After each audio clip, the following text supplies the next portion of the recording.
Israeli फ़ज़ाइया के हथियारों ने जुम्मा और सनेचर के दरमियानी शब ईरान में मौजूदा अस्करी तनसीबात को निशाना बनाया।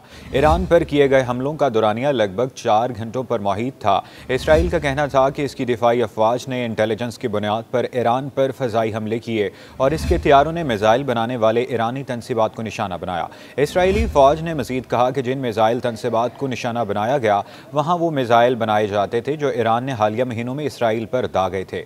इसराइली फ़ौज के बयान में मज़ीद कहा गया कि ज़मीन से फ़ज़ा में मार करने वाले मिज़ाइलों और इजाफ़ी ईरानी फ़ज़ाई सलाहियतों को भी निशाना बनाया गया। इसराइली फ़ौज के तर्जुमान ने कहा था कि इसराइल ने ईरान में निशाना बनाई गई तनसीबात का चुनाव बहुत से दस्तयाब अख्ताफ में से किया। दूसरी जानब ईरान ने अपने अड्डों पर होने वाले इसराइली हमलों की तस्दीक तो की, लेकिन ताहम इससे होने वाली तनसीबात के बारे में कुछ नहीं बताया। ईरान की दिफाई अफवाज ने अपने एक बयान में कहा था कि तेहरान, खुज़ेस्तान और इलाम में फ़ौजी अड्डों पर हमले हुए। अगरचे ईरान ने इसराइली हमलों की तस्दीक तो की, लेकिन इब्तदाई तौर पर इन हमलों को नाकाम करार देते हुए इसके नतीजे में होने वाले किसी भी नुकसान से मुतल्लिक खबरों की तरदीद की। ईरानी मीडिया के मुताबिक धमाकों की इब्तदाई आवाज़ों के बाद ईरान का दिफाई मिसाइल शिकन निज़ाम फ़ाल बना दिया गया था, जिसने कामयाबी के साथ इसराइली हमलों को नाकाम बनाया। ताहम हम में ईरानी फ़ौज ने कहा था कि इसराइली हमलों को कामयाबी के साथ रोका गया। ताहम चंद मकामात पर महदूद नुकसान हुआ। ईरान की जानिब से इस महदूद नुकसान को कोई तफसीलात फराहम नहीं की गई। फिलवक्त ईरान का रियासती मीडिया इन हमलों को नाकाम करार दे रहा है और किसी भी नुकसान की तरदीद कर रहा है।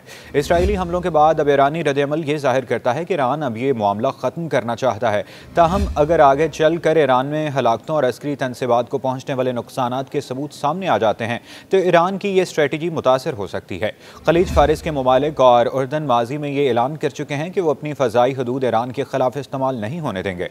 इसके बाद गुज़श्ता महीनों में ये क़यासराइयाँ की जाती रही कि आखिर इसराइल किस मुल्क की फ़ज़ाई हदूद इस्तेमाल करेगा। अगर सनेचर को ईरान में इसराइली हमलों का निशाना बनने वाले मकामात को देखे जाएँ तो ये वाज़ेह हो जाता है कि इसराइल ने ईरान पर हमला करने के लिए शाम और इराक़ की फ़ज़ाई हदूद का इस्तेमाल किया। सनेचर की सुबह शाम का फ़ज़ाई दिफाई निज़ाम काफ़ी मुतहरक था। ऐसा लगता था जैसे इसराइल लड़ाका तैयारे पहले शाम की फ़ज़ाई हदूद से गुजरे और फिर इन्होंने इराक़ के फ़ज़ाई हदूद में भी इस्तेमाल किया। इसराइल ने ईरान में तेहरान, इलाम और खुज़ेस्तान के फ़ौजी अड्डों को निशाना बनाया। ये तमाम इलाके इराक़ी सरहद से करीब हैं। माजी में भी इसराइल और अमरीकी फ़ज़ाइया शाम और इराक़ की फ़ज़ाई हदूद की खिलाफ वर्जियाँ करती रही है। शायद इसी सबब इसराइल ने इन दोनों ममालिक की फ़ज़ाई हदूद का इस्तेमाल किया जाता था जो कि नया सिफारती तनाज़ा खड़ा ना हो। मुतअद्दिद जायज़ों से मालूम होता है कि ईरान का फ़ज़ाई दिफाई निज़ाम और मिसाइल सिस्टम इसराइल के अहदाफ में से एक था। ईरान के दिफाई निज़ाम को निशाना बनाने का मकसद ये पैगाम देना हो सकता है कि जब इसराइल अपने दुश्मन के मिसाइल डिफेंस सिस्टम को निशाना बना सकता है तो दीगर मकामात को निशाना बनाना भी इसके लिए मुश्किल नहीं है। माजी के मुकाबले में इसराइल ने पहली मरतबा ईरान पर हमले की जिम्मेदारी कबूल की है। इसराइल की जानिब से ईरान पर किए जाने वाले हालिया हमलों के बाद ईरानी रद्द-ए-अमल का इन्हिसार ईरानी क़यादत पर है। वो किस तरह इसका जवाब देना चाहेगी। ईरान की नीम सरकारी खबर रसां इदारे तस्नीम का कहना है कि इसमें कोई शक नहीं कि इसराइल को मुनासिब रद्द-ए-अमल का सामना करना पड़ेगा। ताहम अब तक ईरान के रहबरे आला और सरकारी हुकाम इस ज़मन में कोई बयान नहीं दिया, जबकि अमरीका ने ईरान को मुमकिना रद्द-ए-अमल के हवाले से खबरदार किया है।